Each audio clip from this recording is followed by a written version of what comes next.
Hello mga ka-Pilipinas, magandang araw po sa ating lahat at sana po ay bawat isa sa atin ay meron pong kaisipan na panatilihin po natin na magkakaroon tayo ng magandang pangangatawan, kalusugan at katinuan ng pag-iisip. Ako po ay minsan po talaga may panahon ako na nagpapakita ako ng videos, nagva-vlog po ako para po sa kaalaman po ng karamihan po sa atin at dahil din po ako ay nagbibigay ng mga kaalaman sa bawat tagapakinig at tagapanood.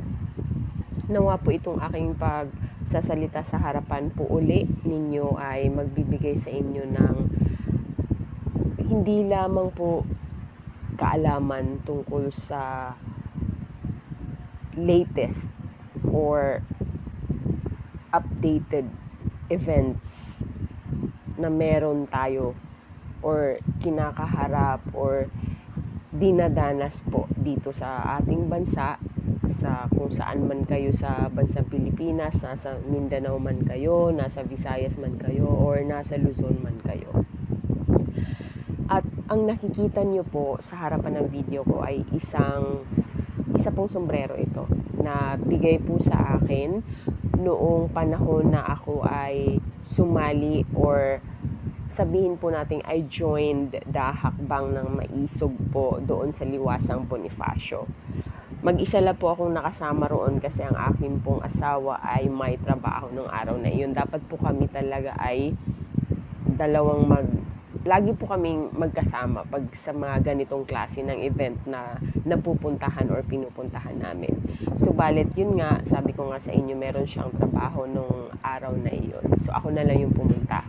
At natuwa ako kasi marami-rami rin naman ang mga pumunta roon, nakisimpatya, when we say these Filipinos who were there, they knew the fight, they understood what's happening, they have understood what's happening here in the country, and their eyes are widely open. Ibig sabihin po, bukas na bukas po ang kanilang mga kaisipan, kitang-kita po, halatang-halata po rin nila kung ano po ang nangyayari sa kasalukuyan dito sa bansa natin. Para maintindihan lang po natin, ibabalik ko po kayo sa mga sitwasyon, events, or scenarios po na ginawa namin. At ito po ay noong panahon ng eleksyon. Kami pong mag-asawa ay hindi supporter. Hindi ko masasabing, ang dapat ko pong sasabihin sana kanina ay solid supporter. No, it's not the right word to use, solid supporter. I just have to say that we supported the tandem of President Ferdinand Marcos Jr. and Vice President Sara Zimmerman Duterte Carpio. Sinuportahan namin kasi nagtiwala kami roon sa plataforma na gagawin ng bagong Pilipinas, yung quote-unquote bagong Pilipinas, kung saan meron silang sinabi na ang pagkakaintindi namin ay talagang gagawa sila ng paraan para po umunlad ang Pilipinas. Yun po ang ginagamit namin paggamit sa mga salitang ito, nation building. So nakalipas na ang ilang buwan, umabot ng taon, nakikita namin na ang presidente sa ngayon ay hanggang sa taong ito, hanggang sa panahon, sa araw na ito kung saan ako ay nasa harapan ninyo, wala po siyang nagawa. Hindi dahil kaming mag-asawa ay pro Aquinos, pro Marcoses, pro Dutertes, or sino man sa kanila, Trillanes or Hontiveros. Hindi po doon. Ang tinitingnan po namin ay ang bansang Pilipinas. Nag-iisa po kasi ang bansa natin.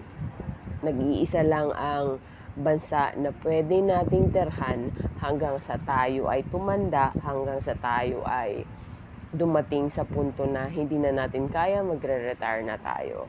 So dito natin gustong manatili dahil dito tayo pinanganak. May mga ganong tao kahit na sila po ay matagal na nasa ibang bansa, citizen na ng mga bansang napuntahan nila or tinitirhan nila sa ngayon. Pero ang mga kahilingan nila pagdating ng panahon na sila ay at their retiring age, sasabihin nila sa kanilang mga kamag-anak, gusto kong umuwi ng Pilipinas o gusto kong manatili sa Pilipinas, doon ko gustong mamamatay sa Pilipinas. Yun ang mga request ng ibang OFWs, 'di ba?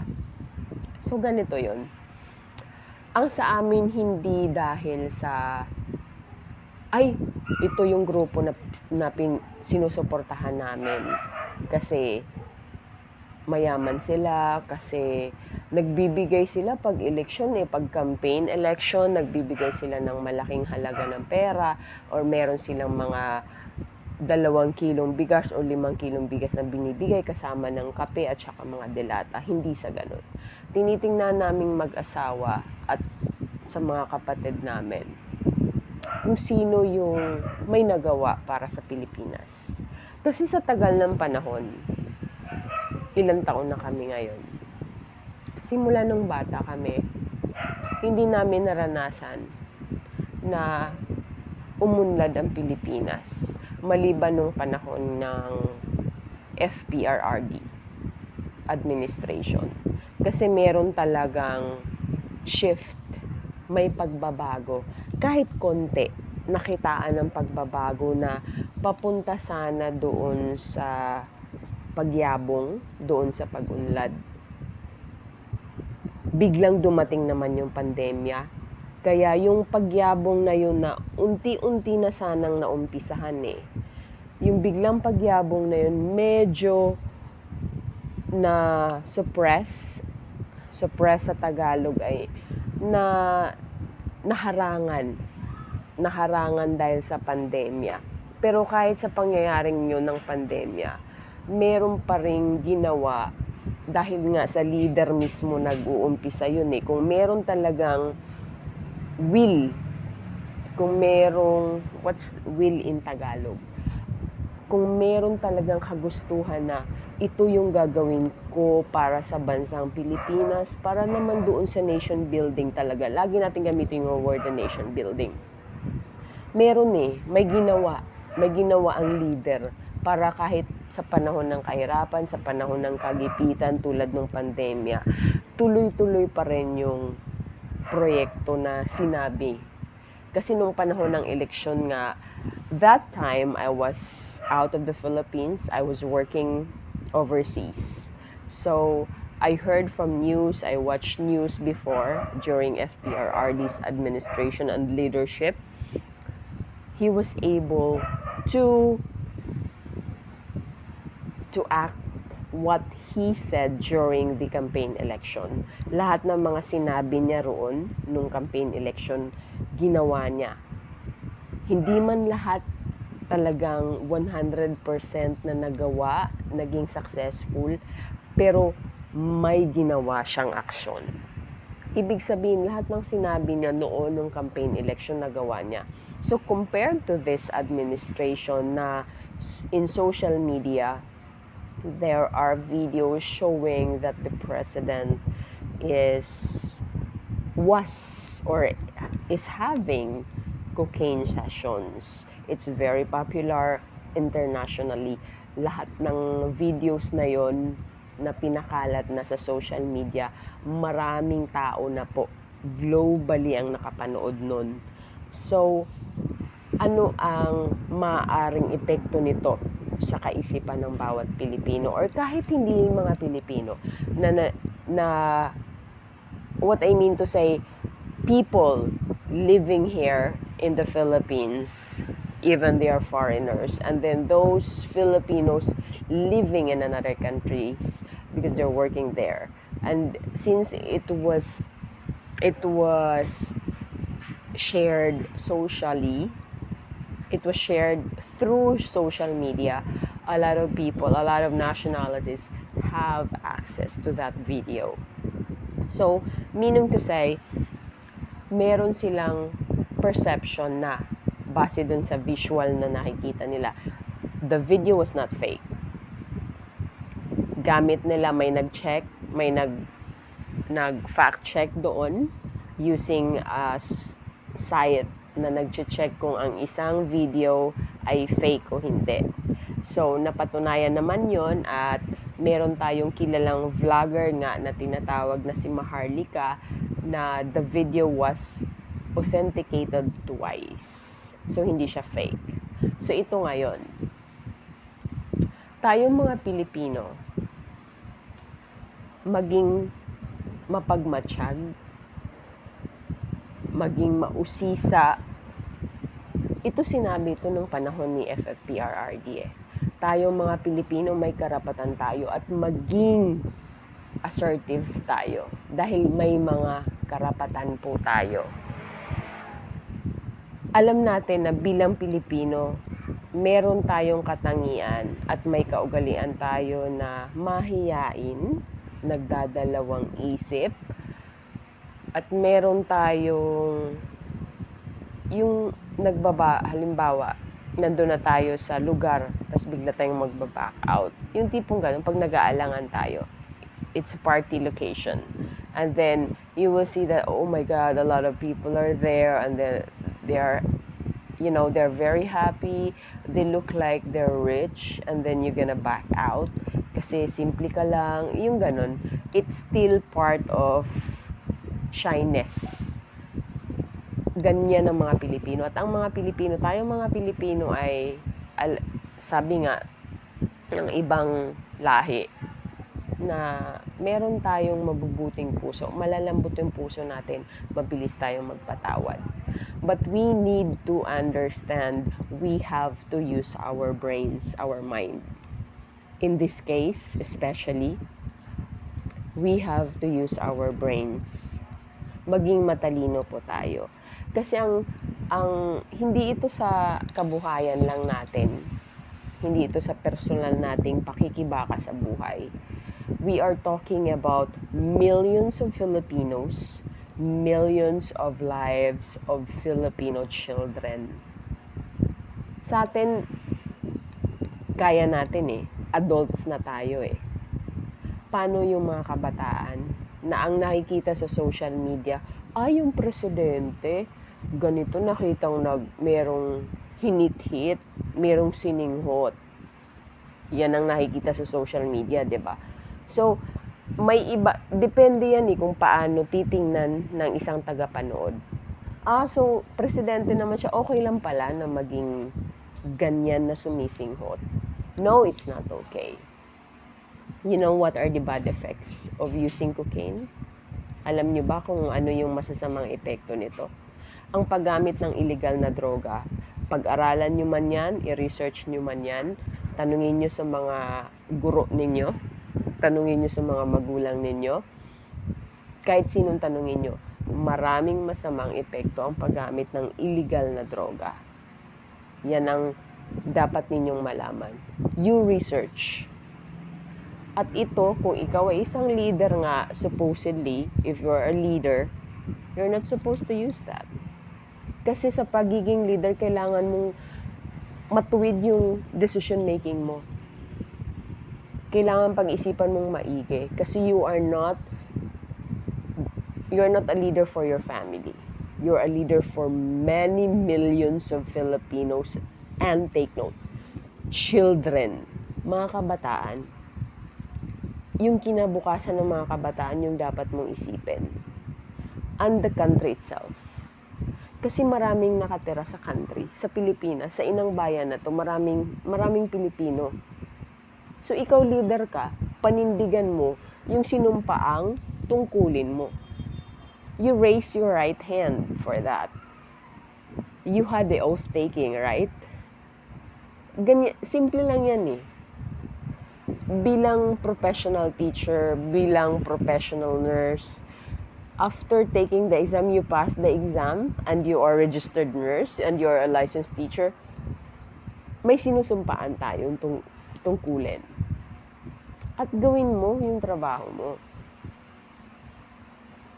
My topic is so broad. Malawak po yung topic.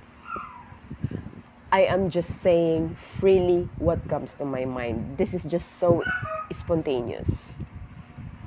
Mga ka-Pilipinas, tuloy-tuloy lang to. Hindi ako nagbibigay ng eksaktong, gusto ko lang na tuloy-tuloy lang yung mga sinasabi ko. Hindi ako nagbibigay ng eksakto, naka-limited na I have a script. No. All of these, all what I'm saying are stock knowledge. At kung ano yung nakikita at naobserbahan ko sa paligid. Kasi I worked overseas for more than 5 years and I was in United Arab Emirates. Life there are so rich in experience. Hindi ko sinasabi na mayaman lahat. No.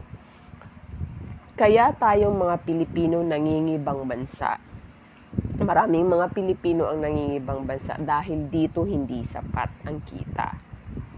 Tulad ngayon, ang tataas ng presyo ng mga bilihin. Magkano yung sahod?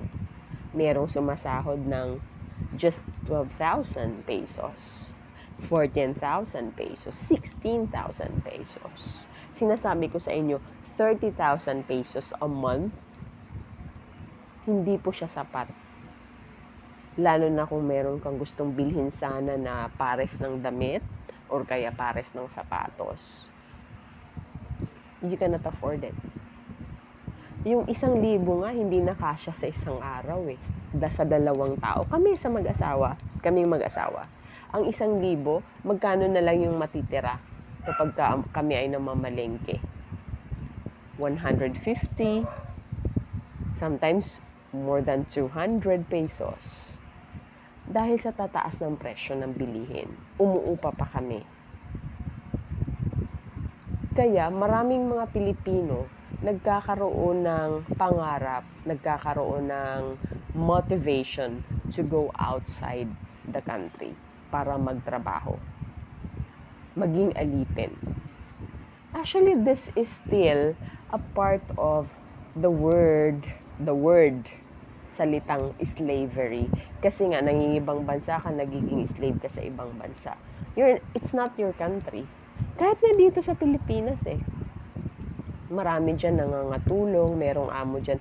Pagdating kasi sa word na slavery, malawak din yan na topic. And we're not going to discuss about it. We're not going to introduce it more, to delve into it. Kasi nga, that's a word that's very vague at malawak talaga yung topic na yan. Marami tayong dapat intindihin pag sinabi natin yan. Okay, balik tayo dito sa Pilipinas. We're just concerned about what's happening here in the Philippines. So, ganito po, mga ka-Pilipinas. It's either maging bobo tayo. Ang choices lang natin is maging matalino tayo o maging bobo tayo. Ganun lang yun eh. Dalawa lang yung mapagpipilian natin sa ganitong sitwasyon. Maging matalino tayo, not in the sense that we are going to accept money and vote for someone, a politician that is only a politician. Ano ang ibig kong sabihin? Hindi dahil nag-English ako, das itatagalog ko lang, no. Ang ibig ko pong sabihin ay maging matalino tayo, pumili kung sino yung dapat na politiko na merong kakayahan na maging leader. Kasi kahit sino po pwedeng tumakbo. Kahit sino po pwedeng maging politician. Kasi meron naman yung suporta financially Sabi raw merong suporta yan financially from the COMELEC. Kung gusto mo man tumakbo. So anyone can do that with the requirements na merong at this age pwede nang tumakbo ang isang Filipino citizen. Pero po, ito po ang nais kong iparating sa inyo. Maging matalino po tayo sa pagpili. Piliin natin yung politiko na meron pong iba't ibang kakayahan. Kakayahan is the right word. May kakayahan pong mamuno. Merong leadership skills na tinatawag. And that's very critical. Mahirap po yan. Ang pagiging leader po kasi ay hindi lang basta-basta, kasi mayaman siya. No. You're very wrong. Your understanding is very wrong. Ang pagiging leader po ay kahit wala kang pera, pwede kang maging leader. Naiintindihan nyo? Kahit hindi ka mayaman, pwede kang maging leader. That's a fact. Kahit saan kayo pumunta ng mundo. Kahit saan kayo pumunta ng bansa, mundo. Sa Earth muna tayo ha. Yun ang pag-uusapan natin, Earth. Sa Earth po tayo. Okay. So, may leadership skills. May communication skills. So, magaling makipag-usap. Magaling sa pananalita. Magaling sa pagpili ng mga salita. Maingat sa pagpili ng pananalita. Communication skills, very effective and efficient and very open. Merong directness, merong empathy, sympathy. Magkakahalo po yan. Pagsamasamahin mo po yan. That's communication skills, effective and efficient. Kasi pinamumunuan mo ilang milyon-milyong Pilipino. Lalo yung mga kabataan. Ang mga bata kasi, kung ano yung nakikita, ang brain kasi ng mga bata ay kung ano yung nakikita nila, yun yung ginagaya nila. They're very susceptible to learning, to opportunities of learning. Kahit nga yung mga may edad kahit nga ako sa edad kong ito, kaming mag-asawa, we learn fast, we learn slow. Meron kasing stages ang learning. Ang pagkatuto. Halimbawa, yung panonood, since gamit natin cellphones, hawak natin cellphones, most of the time, be honest, aminin nyo, most of the times, hawak natin cellphones. Nanonood tayo sa social media. May pinapanood tayo sa social media. Ang bilis nating makakatch up. Meron din tayong pinapanood na ang bagal ng catch up natin. So, sa leader, kailangan ang communication skills are effective and efficient. Malinaw. Malinaw yung pagpapaintindi, malinaw yung pagpaparating ng mensahe. Kasi milyon-milyong Pilipino ang pinagsisilbihan mo sana kung nagsisilbi. That's why, sabi ko dito nga, ang purpose ng video kong ito, maging matalino or maging bobo. Yun po. And then, as a leader, meron kang kapasidad at meron kang good health. Maraming aspeto kailangan maging mabuting leader. Marami po. Kunti lang po yung sasabihin ko. At sa susunod po na video, maaari ko pong i-share po ulit sa inyo ano-ano yung mga katangian ng isang leader. Ako po kasi ay very opinionated person. Not just the other vloggers that you heard that they are very opinionated person. Example, allow me, Mr. Banat Bay, to say your name and to mention you here in my vlog. He said that he's very opinionated person. Yes, just like me. At marami pa pong iba dyan. Marami po sa atin. Lahat tayo po, since nasa Pilipinas po tayo, we have the freedom to talk, to express our opinions and our ideas and our feelings. Pero, dun po tayo lagi. Ang ating pag-express po ay sumasaklaw pa rin at napapaloob sa kung ano yung batas natin na nandoon sa saligang batas. May konstitusyon po tayo, may saligang batas po tayo. Malawak po ito actually. This time, I really just don't have enough time to make it detailed. Ang kinukuha ko lang po ay yung mga punto na magbibigay sa inyo ng spark, and not just really the detailed content. This is general, not the specific ones. I'm just giving you few examples to make it like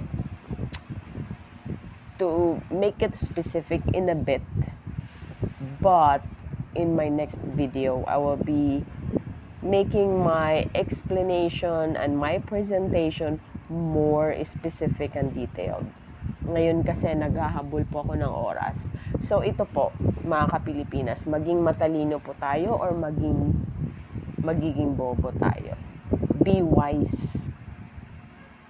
In everything that we do, we think about it carefully and then choose what's best for us. So sinabi nga ni VP Inday Sara Duterte Carpio, allow me to use your name, VP Sara, and to mention you here in my vlog, and thank you for the support to the Filipinos and to the Philippines. Wala akong paikialam dyan sa mga sinasabi ng karamihan na Ensaymada vloggers. They're not worth it. Those people are not worth it. Ako kasi, yung tipo ng tao na kapag nalaman ko na ang isang tao ay pwedeng bayaran, you're X to me. Gamitin natin yung word na yun, this Taglish and this is wrong. Actually, it's very acceptable here in the Philippines to use Taglish, but since I'm doing my vlog and I won't encourage especially to the children, I won't encourage you to use Taglish because it's very informal. Since I am having a video and showing a video and I am presenting, please avoid, if you can do it, if possible, please avoid Taglish when you are presenting. Para malinaw po, that's part of having effective and efficient communication. Okay? So this is what I was trying to say. Thank you, Vice President Inday Sara Duterte Carpio, for emphasizing that we Filipinos really deserve better. You know, bago nagsalita si VP Inday and bago pinalabas ang kanyang sulat and ang kanyang statement na we Filipinos deserve better, I vividly remembered that I commented, kasi nagbibigay ako ng komento doon sa mga vloggers when they have live or when I watch the replay of their vlogs. Nasabi ko doon, marami akong nakomentohan na sinulat ko doon, we Filipinos deserve better. Alam ko kasi I was an OFW. Gusto ko kasi talaga na ang pamumuhay ng bawat Pilipino ay masagana at maunlad at mayabong, hindi lang sa iilang grupo. Kasi it's so unfair. Sabihin natin, okay, sige, meron talagang mayayaman, may mas mataas talaga sa'yo, may mas matalino sa'yo, may mas maganda sa'yo. But we give opportunities, we give chances to everyone to grow, to be productive, and to become richer in experience. Kasi kung hindi mo bibigyan ng pagkakataon, that is selfishness. Kasakiman po yan. Aanhin mo naman yung pera. Saan mo dadalhin yung pera? Okay, tatanda tayo. Namamatay ang tao. Lahat ng living things namamatay. Okay? So, ipapamana mo sa mga anak-anakan mo, sa mga apo mo. Yun yung concern mo. Kung ikaw nakikinig ka at nanonood ka, yun yung concern mo. Nagwo-worry ka, meron kang anxiety. Anong magiging buhay ng mga anak mo, ng mga apo mo. Let them grow, let them learn. Okay? Ginawa mo yung tama, na ipakita mo yung tama na masipag ka, nagtatrabaho ka, your children, your grandchildren will follow that good example from you. Do not worry about the material things. Kaya dyan nagsisimula yung kasakiman yung greediness, dyan nagsisimula. The worry, the anxiety, that you will have to gain more wealth because you are thinking about your family members that you are going to leave behind. Yun yung iniisip mo pagkatapos mawala ka, anong mangyayari sa mga maiiwan kong kapamilya? No! You set the good example, then let them do their job. Hayaan mo sila na magkaroon sila ng sarili-sarili nilang diskarte. That's give and take relationship that is very good in every relationship. Pinag-aralan yan sa science, sa biology, when you are in school. If you are educated and if you are schooled, you know. Kaya ito yung punto ng video ko. Maging matalino, maging bobo. Maging bobo. Yan po. So, babalikan natin. Next time, when I have a time to do another vlog, I will make a detailed presentation for the topics or for the statements that I was able to share to you. Okay? Mga ka-Pilipinas, maraming salamat. Maging matalino o maging bobo. Yung pera kasi madali lang yung hanapin kung masipag ka. Pero kung magpapabayad ka, that means you are lazy. For me, opinion ko yun. If you are paid or if you accept payment for, for just doing fake news, for just doing unrelated comments, unintellectual comments, you're lazy. Tsaka bobo kapag ganun. Okay? Sige mga ka-Pilipinas, maraming salamat sa panonood po ninyo. Maraming salamat sa suporta.